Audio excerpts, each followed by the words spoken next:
Go. Okay, thank you for the opportunity.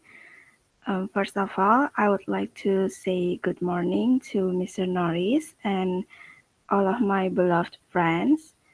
And today, in our discussion, we will talk about export and import trade technology. Presenting by me, Priscilla Josen Atmojo, Anissa Triutami, and Ade Dwi Cahyanti. So, in this material, we will talk four topics. First, technology used in export and import activities. Second, the role of technology in export and import activities. Third, conducting international market research for export and import. And the last is case study of multinational companies. The first topic is technology used in export and import activities. In export and import activities, the technology for the first is electronic data interchange. The function is electronic document exchange system between business entities such as exporters, importers, banks, customs, shipping companies. For the benefits is reduces physical documents, speeds up the export import licensing process, and minimizes manual import errors. For example, EDI is used for sending digital bills of lading. Second, we have Internet of Things and GPS tracking. The function is for monitoring the position and condition of containers or goods in real time, and the benefits for reduces the risk of loss, monitors the temperature or quality of goods, such as important for perishable products such as food and medicine. And the third, we have the technology of blockchain. The function is the transparency, secure, and tamper-proof digital data recording technology. The benefits to ensure the authenticity of import-export documents, for example, letters of credit, invoices, and bills of lading. For example, the companies use blockchain for shipping documents. Fourth, we have the technology of big data and artificial intelligence. The function is to analyze of international trade data to predict market trends, commodity prices, or shipping routes.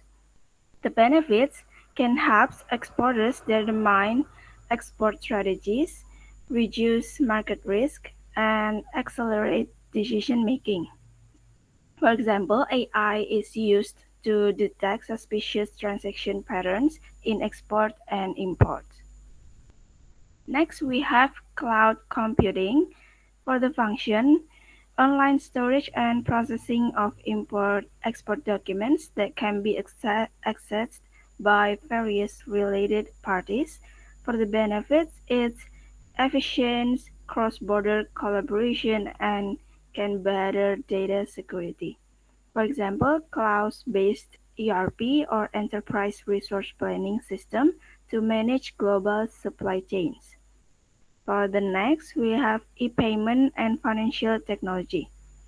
The function, digital cross-border export-import payment facilities. The benefit is more faster, secure transactions, multi-currency support, and easier auditing. For example, fintech-based cross-border payment services or international digital banks. And the last technology, we have automated port and warehouse system. The function, port and warehouse automation using robots, sensors, and AI. The benefit is to speed up the loading and unloading of export and import goods, reduces labor costs, and improves logistics accuracy. For example, automated container terminals in Tanjung Priok or Singapore. For the next topic, we will present by my partner.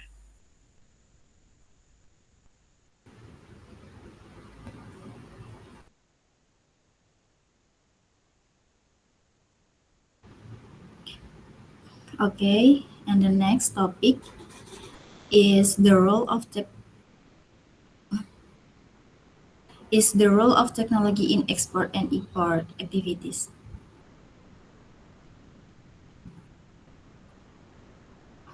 Oh, sorry, Celine. This is material by me or Anissa?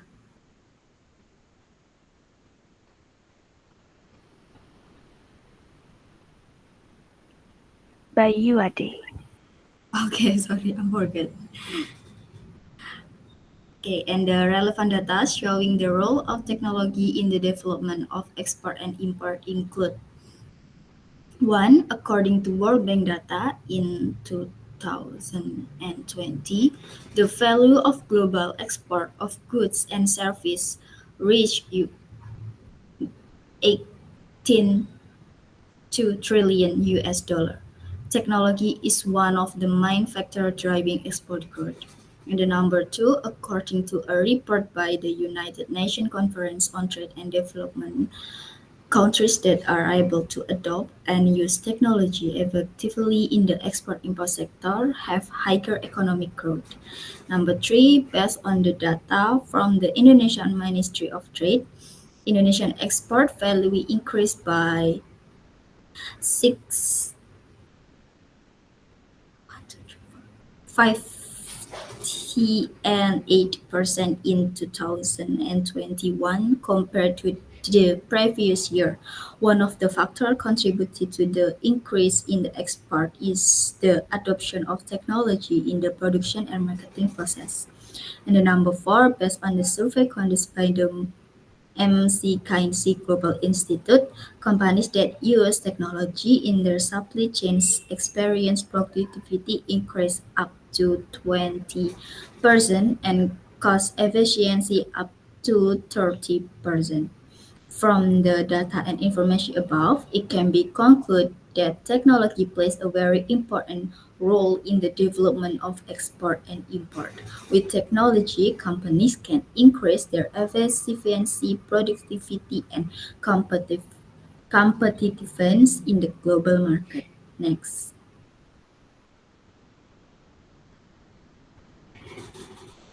And number one, changing the way trade is conducted.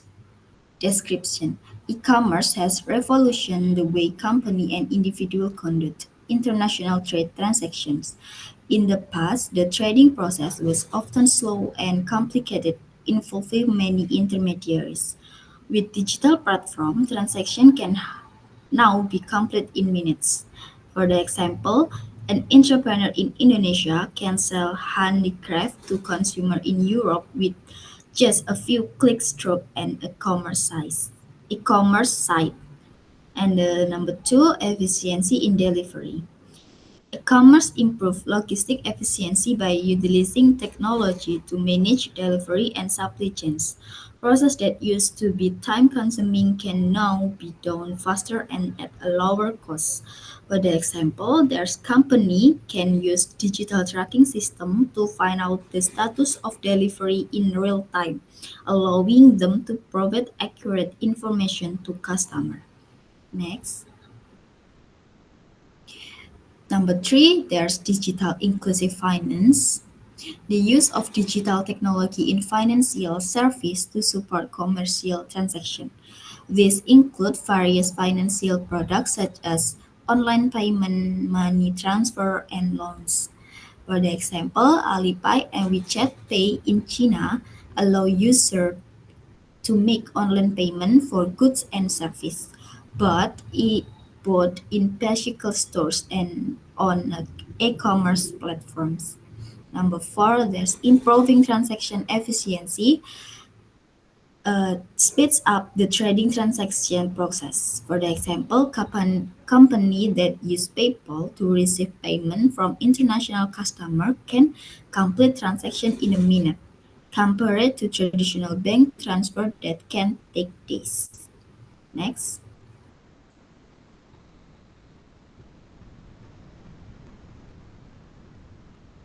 Okay, and the next will be a presentation with my friends.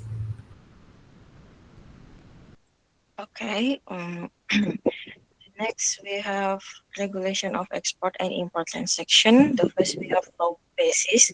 The law basis itself in Indonesia, there are three of it. The first one is Undang-Undang Nomor 17 Tahun 2006, concerning amendments to UU Nomor 10 Tahun 1999, concerning customs, co-regulation governing all matters related to the movement of goods in and out of custom area, including obligations, procedures, payment of import and export duties, and investigation provisions. The second is Undang-Undang Nomor 7 Tahun 2014 concerning trade, regulates trade policies and implementation, including international trade. This law forms the basis of technical policies such as prohibition and restriction, licensing, and standardization. Then third, we have government regulation and ministerial regulation. There is a number of derivative government regulation and ministerial regulation governing technical details such as import duty rates, licensing procedures, and list of regulated goods. Next, we have technical policy on prohibition and restrictions atau LARTAS.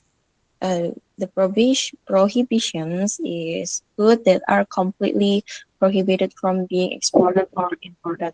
For example, for export prohibition like natural sands, certain ores, rattan in certain forms, and export prohibition, hazardous waste, narcotics, illegal weapons, animal or livestock products from disease infected countries.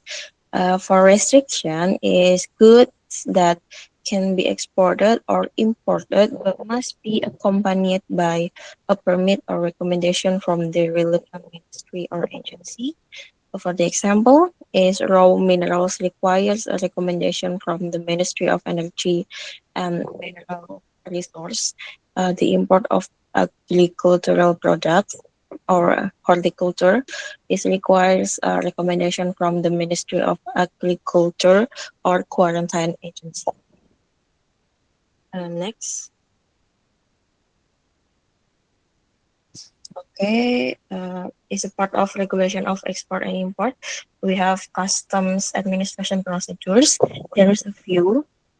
The first is custom notification is carried out through the EBC systems. This document must be completed by the exporter or importer or by a perusahaan atau perusahaan pengurusan jasa kepabeanan atau PPJK that has been granted authority.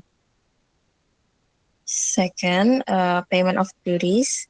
The rates of which refer to the Asian Trade in Good Agreement atau ATIGA or other applicable international trade. Third, we have inspection of good by the DCBC using a risk management system with several comments, namely pass without inspection, dari Greenland atau document inspection only, which is yellow lane, and physical and document inspection, which name red lane. And the fourth, we have loading and unloading of export good is considered to have been exported after passing through the customer office at the port or airport of loading. Meanwhile, imports may only be released from the custom area after the notification and customs duty payment processes have been completed. And then we have integrated electronic system. So in Indonesia implements the Indonesian National Single Window atau INS web platform to simplify and integrate licensing and customs processes in one place. So this platform includes a system called INATrade or Indonesia Single Window for Trade, a portal owned by the Ministry of Trade that serves as the sole place to apply for license and export-import recommendations online. And the process is connected to all licensing agency. In addition, there is also integration with the Directorate General of Customs ONXIS atau dalam bahasa Indonesia DJBC. Jadi DJBC e-basis system is connected to ENSW so that licensing data from Inatrade can be validated directly by custom and exercise, which is making more efficient. Next. Next, we have this basis agreement of export-import transaction. So in international trade, documents are important elements that ensures legal certainty and transparency between sellers, which is called exporter, and buyers, which is importer. One of the key documents is the sales contract. This document is the basis of the agreement that regulates the right and obligation of each party, as well as the basis for the implementation of export-import transactions. So, according to the Ministry of Finance Directorate General of Custom and Excise, the ideal structure of sales contract consists of there is terms of good, terms of shipment, terms of delivery, terms of payment, and terms of document. So after the contract is signed, the process continues with payment, shipment of goods, inspection by customs, quarantine, surveyors until the goods arrive at their destination country. The parties involved include exporters, importers, suppliers, banks, shipping companies, shipping agents, insurance company, forwarding companies, and custom many more. Next. Next is conducting international market research for export and import. Next, Celine. Okay, market research for export and import. The first is identifying potential market for import and export. There is 5 steps. The first step is assess domestic supply demand. For export, it's like identify goods or service your country produce efficiently on its surplus, like agricultural products, tech innovation, and etc. And for imports, maybe like pinpoint domestic source age or high demand products unavailable locally, like rare materials, luxury goods, like and etc. Also, next we have evaluate global demand. So, research countries with growing demand for your exportable goods or need for your imports by look at the population size, income level, and consumption pattern. For example, a country with a rising middle class might be a prime market for consumer electronics export. Next, we have consider trade relationships by look at exciting trade agreement. For example, like free trade zone and that reduce tariffs and barriers. Also, in this step, we also analyze geopolitical stability and diplomatic ties that could affect the trade ease. Next step, we have explore market accessibility. So in these steps is to check logistic feasibility, like shipping routes, infrastructure, and regulatory barriers for like tariffs, quota, or standard. And then exporting perishable requires market with efficient cold chain logistics. Okay, in the last steps, we have use preliminary data. For the preliminary data, it's connecting with the next slide. Maybe Celine, you can finish for the next slide now. Okay, this is conduct research. So secondary research is doing by online and offline. Primary market research is information collected directly from the foreign marketplace through interviews, surveys, or other direct contacts with representative and potential buyers, like attending trade shows, conference, or other industry venues can be useful places for many primary market research conversation. The advantage of primary market research is that You tailor it to your company's needs and specific questions. However, it can be time consuming and expensive and might not be comprehensive. And the secondary market research is information obtained from the other source, such as trade statistic or reports for a country or a product. And this information tends to be less expensive and in some cases is like can free. Next.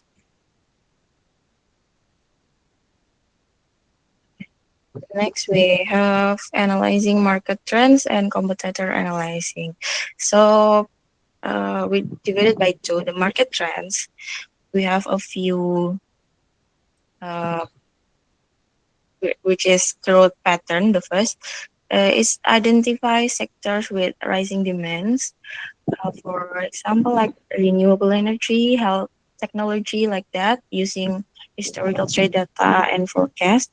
The second, we have consumer preference. It is tracks shift like sustainability or digitalization influencing product demands. And then we have economic indicator like monitor of GDP growth, inflation, and currency stability in target markets to predict purchasing power. And then we have seasonality, which is not peak for import and export periods.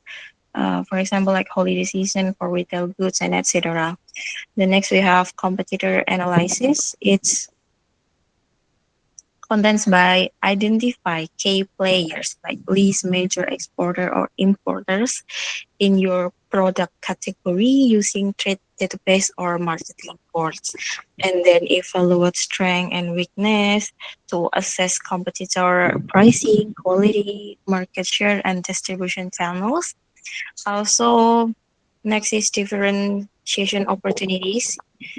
In this step is to find the gaps uh, between like underserved niche or fastest delivery where you can outperform competitor, and also benchmarking. And this step is compare your product cost, logistic, or branding against top players to cost competitiveness. So for the tools using in analyze market trends is SWOT.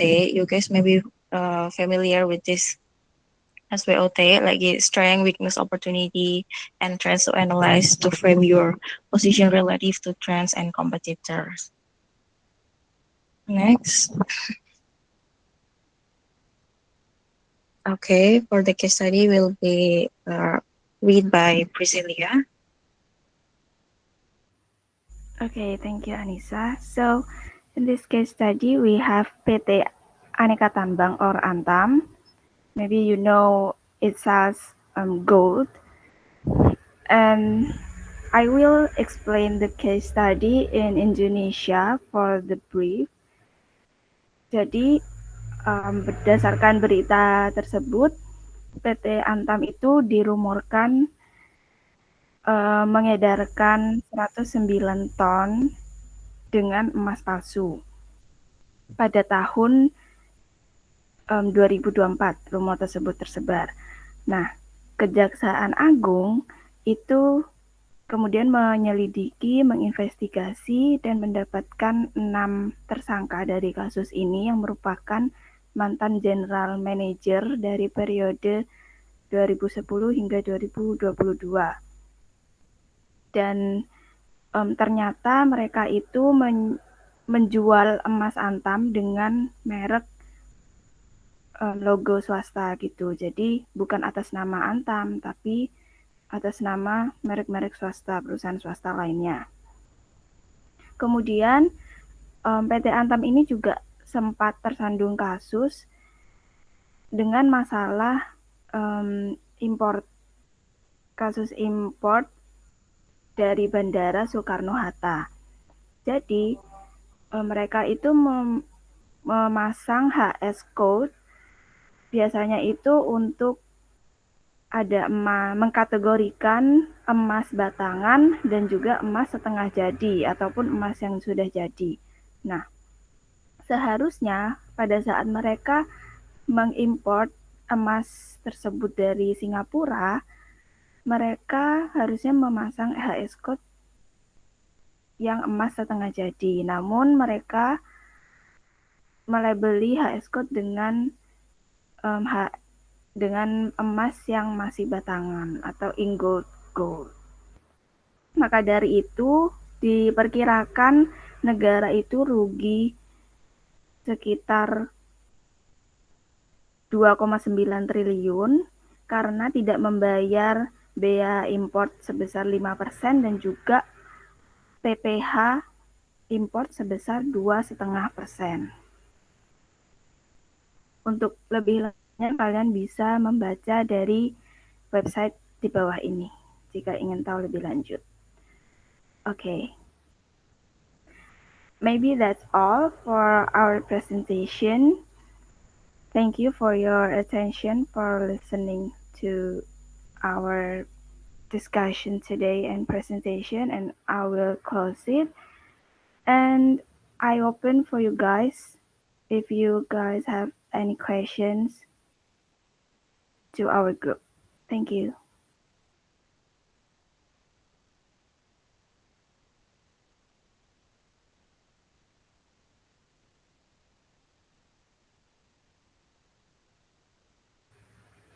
Okay, maybe for Miftah, please drop your question.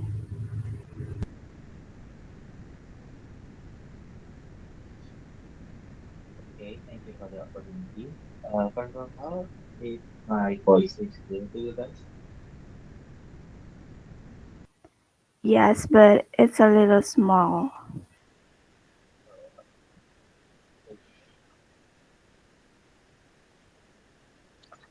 Is it clear now? Yeah, it's already clear.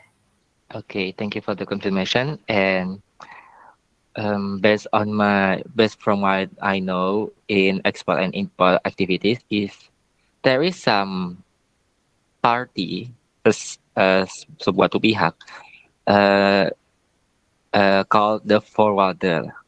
So forwarder ini kayak semacam pihak yang ngebantu penyedia jasa logistik gitu loh, buat koordinasi dan ngatur pengiriman antar satu lokasi ke lokasi lainnya gitu loh. Atas nama pengirim ke penerima gitu. And berdasarkan presentasi dari kelompok yang sudah kalian paparkan itu, aku mau tanya, kapan sih kita itu bisa menggunakan jasa forwarder tersebut untuk bantu proses ekspor dan impor, dan untuk jenis transaksi yang bisa kita gunakan untuk jenis transaksi kita ke forwarder tersebut seperti apa? Seperti itu, apakah dapat dipahami? Yeah, thank you, Miftah, for the question. My pleasure. Okay, next one, Hebi, please drop your question.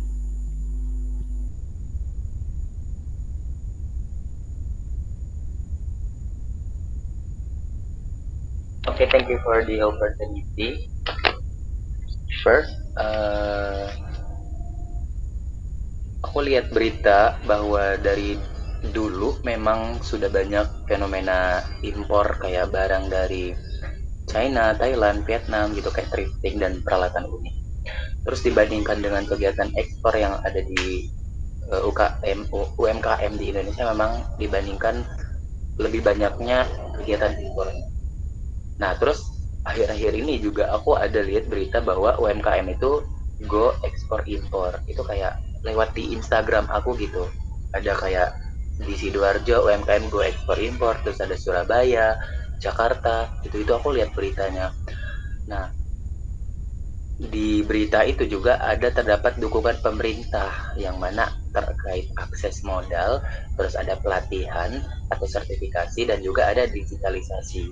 Tapi di sisi lain, penyebab UMKM di Indonesia ini kurang sulit untuk menembus ekspor atau pasar global, itu kurang meleknya teknologi. Terus mereka juga sulit bersaing karena aksesnya itu sulit. Nah, kenapa sih itu tuh bisa terjadi padahal pemerintah tuh sudah memberikan dukungan. Apakah dukungan yang dimaksud ini hanya untuk UMKM yang atas-atas aja gitu, yang kayak top aja. Kemudian gimana seharusnya UMKM itu bertindak kalau mereka benar-benar mau memulai pasar global. Terima kasih. Okay, thank you, Happy, for the question. If anyone else wants to drop a question, maybe?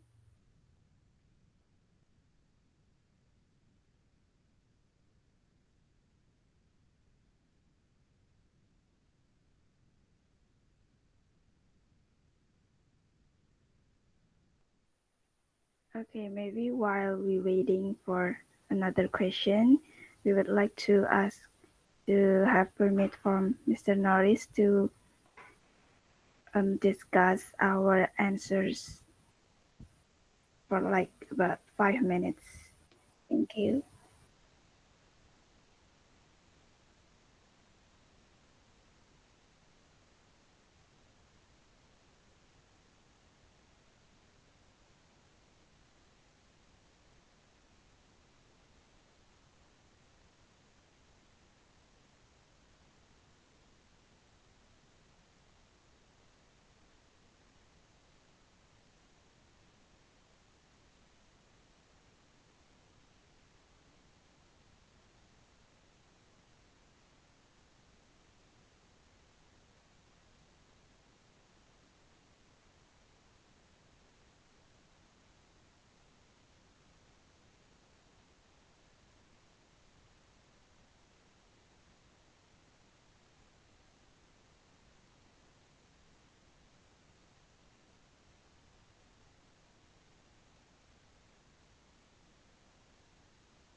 Baik, di sini saya akan menjawab pertanyaan dari saudara Hebiego, di mana inti dari pertanyaannya itu terkait UMKM go ekspor impor. Nah, itu kan terdapat dukungan dari pemerintah. Tapi di sisi lain, kurang meleknya teknologi dan sulit bersaing serta akses modal yang sulit masih menjadi poin penghambat UMKM dalam melakukan ekspor. Dan kenapa bisa terjadi? Apakah dukungan yang dimaksud hanya untuk UMKM top saja? Gimana seharusnya UMKM itu bertindak? It's not alone. Jadi gini, penyebab dominasi impor tersebut adalah permintaan pasar di mana banyak konsumen di Indonesia itu tertarik pada produk-produk luar negeri yang dianggap berkualitas lebih tinggi dan bermerek. Contohnya seperti barang-barang thrift ya. Lalu ada yang kedua yaitu kesulitan ekspor di mana banyak UMKM yang menghadapi tantangan dalam memasarkan produk mereka ke luar negeri. Nah, dukungan pemerintah di sini seperti UMKM Go Ekspor itu kan bertujuan untuk memberdayakan UMKM ya, tapi kebanyakan seperti kata Happy tadi, case study-nya yaitu yang bisa menjangkau itu hanya UMKM yang sudah top gitu. Nah, langkah yang harus diambil UMKM, ini saya ada study case di daerah saya sendiri. Waktu saya pernah membeli produk batik, itu ada suatu produsen rumahan yang dulunya dia ini benar-benar yang dari nol banget gitu. Jadi dia jual batik itu seperti yang biasa, kayak cuman dari mulut ke mulut. Lalu waktu saya berkunjung ke sana, saya untuk membeli kain batik di sana, ternyata perjalanan mereka itu sampai dikenal di tingkat inter, bahkan ada fotonya juga di ruang tamu mereka itu. Nah, itu perjalanannya itu seperti ini. Mereka dulu tuh tidak tahu dan tidak melek teknologi. Dan mereka tidak bisa memanfaatkan apa yang seperti tadi, yang dukungan pemerintah seperti apa tadi, UMKM Go Ekspor itu. Jadi mereka itu masih belum tahu karena ya itu tadi, belum melek informasi dan jualannya itu hanya sekedar yang jualan aja gitu. Lalu di sisi lain si anaknya ini setelah lulus kuliah ada niatan untuk membantu orang tuanya tersebut. Jadi dia yang melek teknologi. Akhirnya si UMKM ini bisa maju. Namanya itu Wongso ID, dan majunya itu bukan dari segi dia melek teknologi aja ya, tapi mereka juga belajar tentang teknik marketing yang bagus, terus cara mengemas produknya itu sangat menarik menurut saya. Jadi bukan hanya sekedar jual batik, tapi ada kesan tersendiri gitu kalau misal kalian berkunjung ke sana. Nah, apa yang harus dilakukan UMKM untuk memasuki pasar global? Ya, seperti yang saya tahu dari case tadi yang pernah saya lihat, yaitu meningkatkan pengetahuan ya. Jadi jangan mengandalkan dari pemerintah aja, sorry. Kita harus bisa meningkatkan pengetahuan tentang bagaimana sih jualan itu, apalagi di era yang sudah maju pesat seperti ini. Dan kalau memang tujuannya ingin maju di menjadi UMKM yang top, yaitu kita harus pintar-pintar untuk mengadopsi teknologi, lalu membangun jaringan, serta mengikuti pelatihan. Lalu juga menyesuaikan produk kita dengan zaman sekarang. Contohnya kayak aku sendiri waktu itu beli, itu kemasannya itu sangat Gen Z ya. Jadi kayak menarik perhatian para kaum muda gitu, bukan hanya emak-emak, bapak-bapak saja yang tertarik menggunakan batik. Tapi kita anak muda karena lihat dari bentukan packagingnya yang menarik itu, kita jadi langsung ya apa ya, pengen beli gitu. Jadi menarik. Jadi kesimpulannya, meskipun ada tantangan yang signifikan, UMKM di Indonesia itu masih sama-sama memiliki peluang untuk berkembang di pasar global jika dapat memanfaatkan dukungan yang tersedia dan teknologi, dan berfokus pada pengembangan keterampilan serta jaringan sih.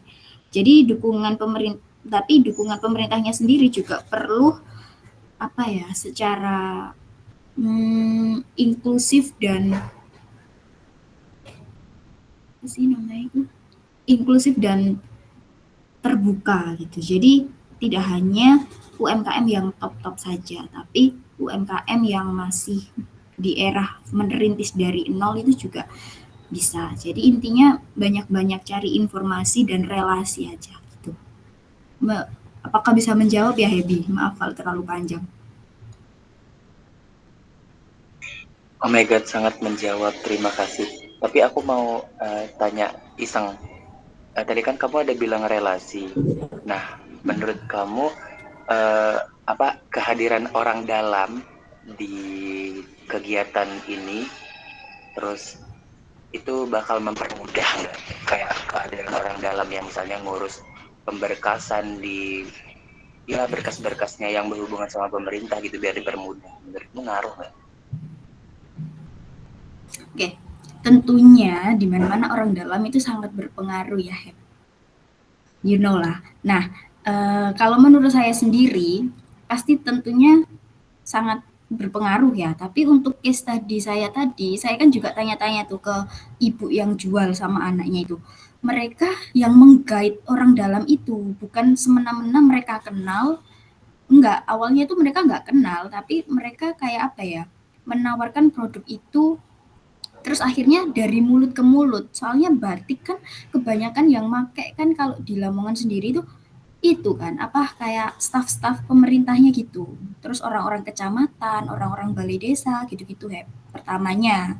Jadi mereka yang meng-guide orang dalam tersebut. Jadi kan terus dari mereka sendiri terus ngomong kayak beli di sini loh di Wongso ID ini batiknya dia enggak yang norak-norak amat gitu katanya sih ya. Tapi kalau untuk yang orang dalam banget itu masih kurang tahu ya aku. Tuh. Oh my god, terima kasih banyak Ade. I think I should go and buy some batik from Guangzhou ID. Ya, you must try. Oke. Dan ini ada tambahan dari rekan saya, Mbak Priscilla Joycelyn Atmojo. Silahkan. Oke, thank you Ade. Mungkin sedikit melengkapi jawaban Ade tadi. Kalau UMKM yang masih baru itu bisa melakukan kayak membentuk komunitas dengan UMKM yang sudah top itu tadi. Jadi mereka kan pasti sudah tahu tuh prosedur gimana cara ekspornya, lalu apa saja berkas-berkas yang harus diurus dan market ekspor di luar negerinya itu seperti apa itu mereka sudah tahu. Jadi bagi UMKM yang masih pemula ini bisa belajar dulu ke UMKM tersebut untuk menganalisis apa saja kebutuhan produknya tadi yang sudah dibilang Ade juga. Nah, setelah itu, jika mereka sudah mendapatkan ilmu-ilmunya, baru bisa diterapkan ke produknya sendiri, sehingga nanti juga pasti ngikut lebih mudah untuk menjangkau ekspor ke luar negeri. Atau mungkin bisa menitipkan produknya UMKM pemula ini ke UMKM yang top ini untuk dipasarkan terlebih dahulu sebagai tester. Jadi mereka itu suka atau tidak produk tersebut. Jika tidak suka, mungkin bisa dievaluasi kembali apa saja yang kurang. Kalau misalkan mereka menyukai, langsung aja bisa ekspor ke negara tersebut. Begitu, sekian tambahan dari saya. Terima kasih. Terima kasih banyak, jawabannya sangat memuaskan Ade Selin.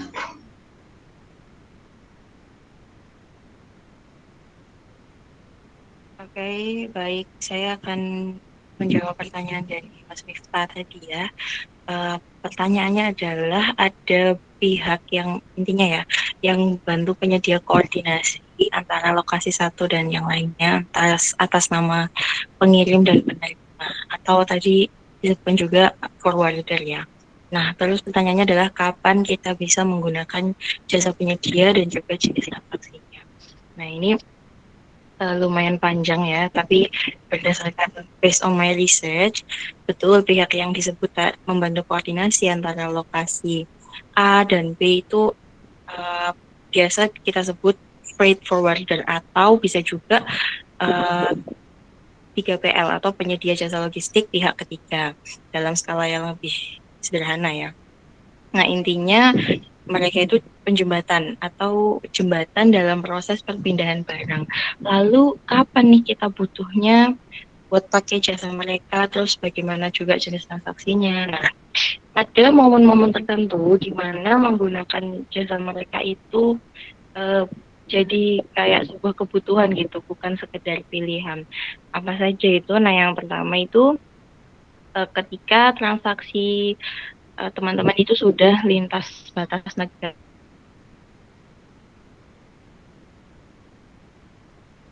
ekspor impor.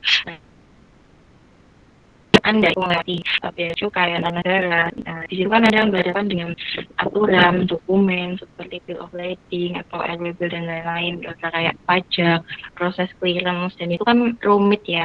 Kita ambil contoh, semisal Mas Miftah itu menjual katakanlah 100 kilogram kopi ke Jepang Jepang. Nah, daripada ngurus izin ekspor, kayak terus reservasi kapal, asuransi, terus dokumen kepabeanan di Indonesia dan Jepang yang sangat rumit, itu kan lebih baik diserahkan saja semua urusan itu ke freight forwarder tadi atau 3PL, karena mereka itu ahlinya. Nah, yang kedua adalah ketika volume atau skala pengiriman saudara itu dalam jumlah yang besar. Jadi pengiriman FCL atau LCL, FCL itu satu kontainer penuh atau setengah kontainer LCL.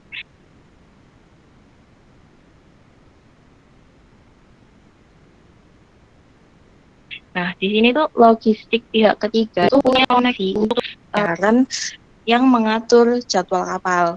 Nah, lalu ada juga pengiriman kompleks. Nah, ketika barang saudara itu butuh penanganan khusus ya, contoh kayak barang dingin, bahan kimia berbahaya atau barang-barang yang dalam size besar. Jadi 3PL ini tuh punya fasilitas sama izin khusus buat menangani ini. Nah, yang ketiga itu ketika saudara punya fokus bisnis atau bisnis inti ya, bukan bisnis logistik, bisa kayak bisnis online skala menengah lah contohnya. Misal Anda punya bisnis terus stok makin ramai,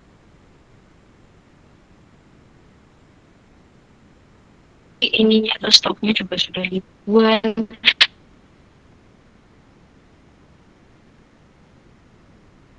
Nah, daripada pusing-pusing kayak mengemas, nimbang, terus mencatat di tiap hari.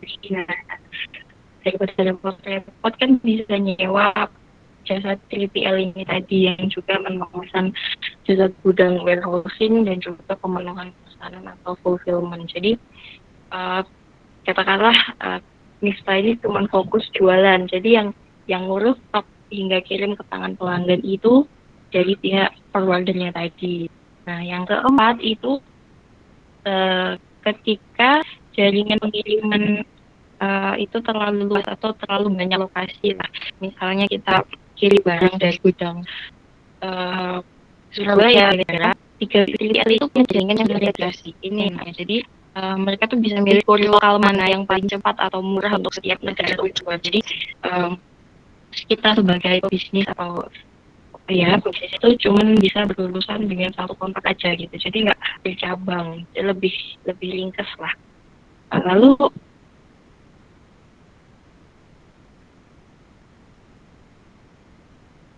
jenis-jenis transaksi apa nih yang melibatkan penyedia jasa logistik? Nah, yang pertama itu ada jasa transaksi domestik, jasa fulfillment dan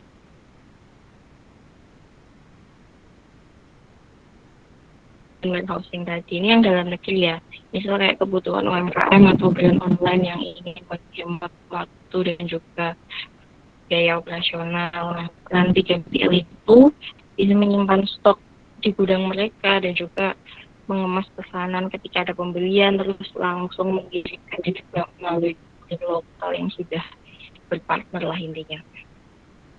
Terus kemudian ada, ini masih dalam domestik ya, ada jasa pindahan atau kargo lokal. Nah, kebutuhan itu kayak pindah namanya dari itu dia jendrak, asuransi, terus koordinasi juga waktu pengambilan serta pengangkatan itu yang mengurus semuanya dari 3PL. Nah, kemudian untuk transaksi internasional, for import itu freight forwarding ya, itu kayak jasa seperti pabean.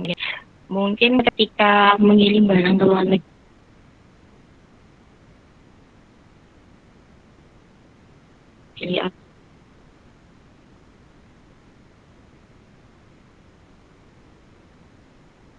atau menerima barang dari luar negeri. Nah, di sini peran 3PL itu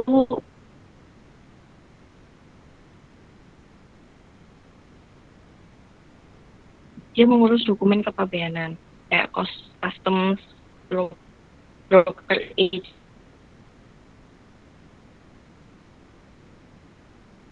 lah memesan ruang di kapal atau pesawat juga, terus memastikan barang Anda itu bisa clear dari pemeriksaan bea cukai. Nah, next juga di transaksi internasional ini ada logistik end-to-end atau supply chain management.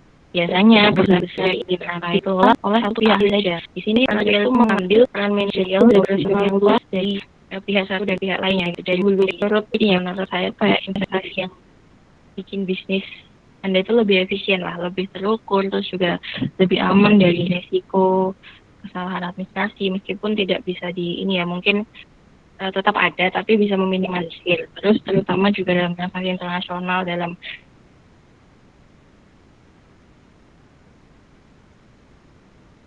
skala besar ini sangat membantu. Jadi ya mungkin seperti itu Mas Miftah, apa bisa dipahami? Mohon maaf kalau panjang.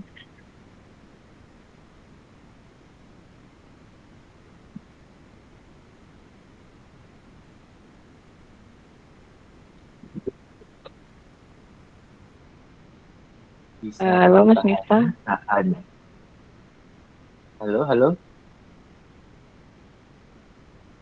Hello, can you hear my voice? Oh, okay. Thank you for the explaining that to me. It's very cutesy and mindful. Sangat jelas sekali. Terima kasih Kak Anissa.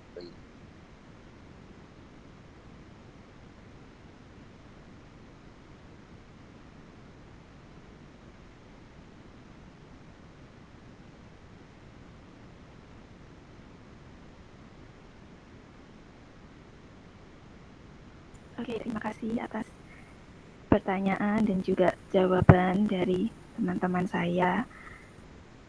Mungkin sekian presentasi kami dan saya kembalikan ke Pak Noris untuk saran dan juga tambahan dari materi presentasi kami. Terima kasih.